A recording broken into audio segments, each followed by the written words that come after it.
Getting an education is important, but having crushing student loan debt, that really sucks. I'm Monique, the work from home mogul, and today I'm going to talk about how I got rid of all of my student loan debt. And today's special guest is Nona. Me. I make videos about entrepreneurship, working from home, reseller tips, and today we're going to talk about all things financial and getting rid of your student debt, so stay tuned.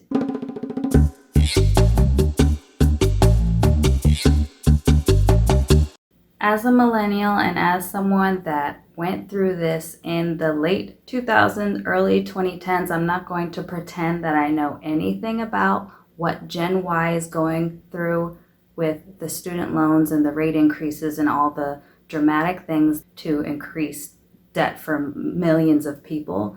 What I will tell you is that if you're considering going to school or going back to school, I'm going to tell you how I got around the process of not having a government student loan, how I was able to pay off cash to increase my credit score in ways where I didn't have this burden to carry with me while trying to start a business or start a career. First thing is do your research on how you can get assistance without having to take a loan in the first place. Financial aid is your friend.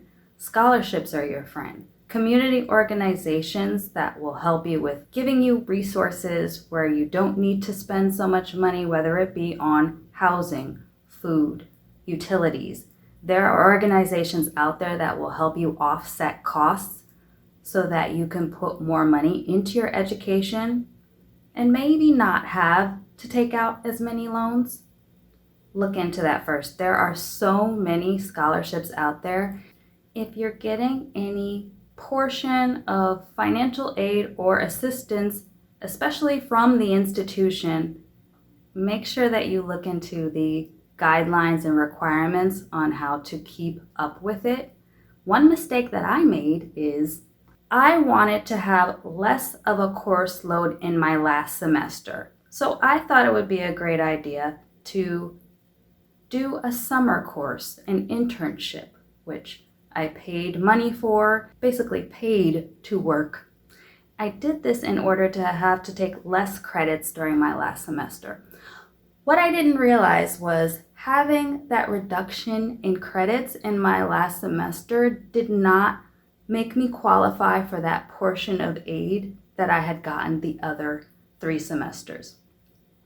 Also, if your GPA needs to be at a certain level, if there's certain courses that you need to take in order to get the funding, make sure you do that so that you don't have a huge bill that pops up when you think, oh, I'm taking less courses, this is going to be easier for me, when it really isn't, because it's going to be harder to try to pay that. Public institution versus private institution, staying at home and commuting versus room and board.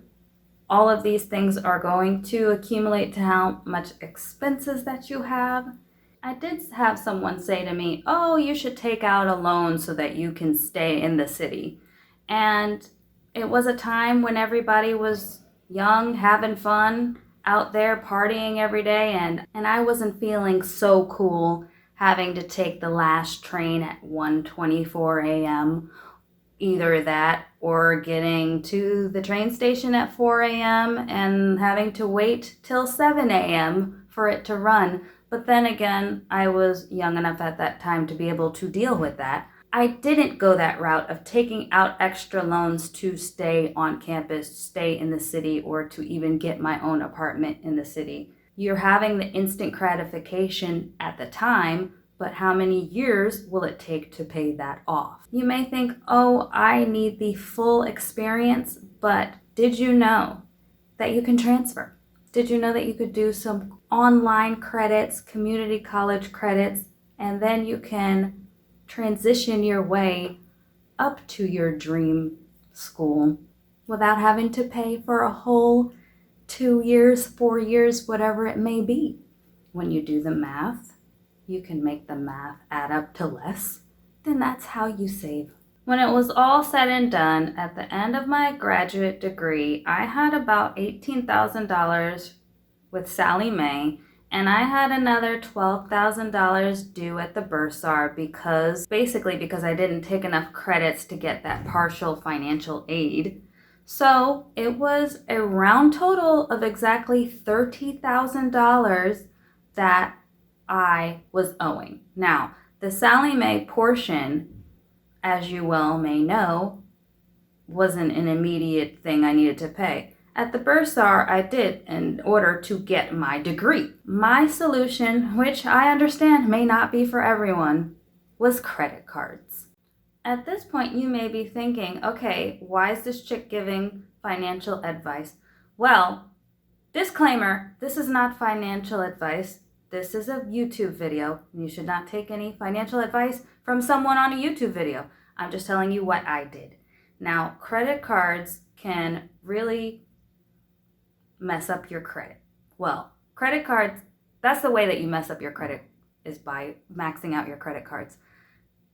But it is a way to consolidate debt and to get rid of debt if you use them wisely. Meaning, if you're not delinquent on payments, if you do not go over the max threshold, and if you use them in a way where you're not accumulating so much interest where it makes no sense to use it. If you have a financial source like trust fund, families, or some other way to get cash without interest, that would be the other route. But this was a time where the 0% interest credit cards were frequently being mailed, and I took advantage of at least 18 of them over 6 years to pay off $30,000 of credit card debt, which was actually student loan debt that I put on credit cards. The thing about credit cards is if you spend over your max limit, if you don't pay the minimum amount, you're going to get interest. If you don't pay it at all, you're going to get monthly fees. If you have too many hard inquiries, it goes against your credit. And paying early on it in full, the full amount due, the full amount of the balance, or at least more than the minimum balance, it can help your credit. I'm fortunate enough where I learned this early that if you pay your bill just a few days before, it helps your credit. So at the time when I finished my graduate degree, I was able to apply for credit cards giving the 0% interest. It was 0% for 12 months, 18 months, sometimes even 24 months. I was able to carry a balance over 3 credit cards at a time. I was paying at least $100 to $300 on each credit card and rolling the balance over to 0% interest credit cards until the total was down to 0. Where did I get the $12,000 for the bursar? A cash advance from a 0% interest credit card, which I then split over a couple of cards. And the Sallie Mae $18,000, again, it did come from credit cards. Maybe not all at the same time, but over the time span of about 6 years. Let's just say $8,000 was on a credit card. And they gave me a 3 or 5% fee that you add on top. When you do the math of paying $250 per month over the year, then you know that you're going to have about $3,000. This creative transfer of money over credit cards over those years, I opened at least 18 credit cards. Now, those inquiries didn't help. They were not good if I needed to get a home loan or a car loan. But because I made sure to pay everything on time and I carried the balance over to a different card before the 0% interest was up, I was able to make the balance get lower and lower and lower until eventually, and I remember the day when I had paid that last balance and I only had 2 credit cards left that I was using. And then eventually 1 personal credit card Because on my credit report it said how many months of paying on time, I was then able to open my business credit cards and now able to get credit lines of up to $50,000. I used this experience as a challenge on how could I figure out how to get rid of all this debt while increasing my credit score, and this was the way that I did it. Now let's talk to our special guest, Nona. Well, who really cares about debt when the planet is spinning on an axis that even the most minuscule degree could have us all flying into space? But all of that aside, for the regular individual that is just trying to learn and to get a start in their career, what can they do? I agree with being educated, for example, being educated on how we could all be flying into space right now.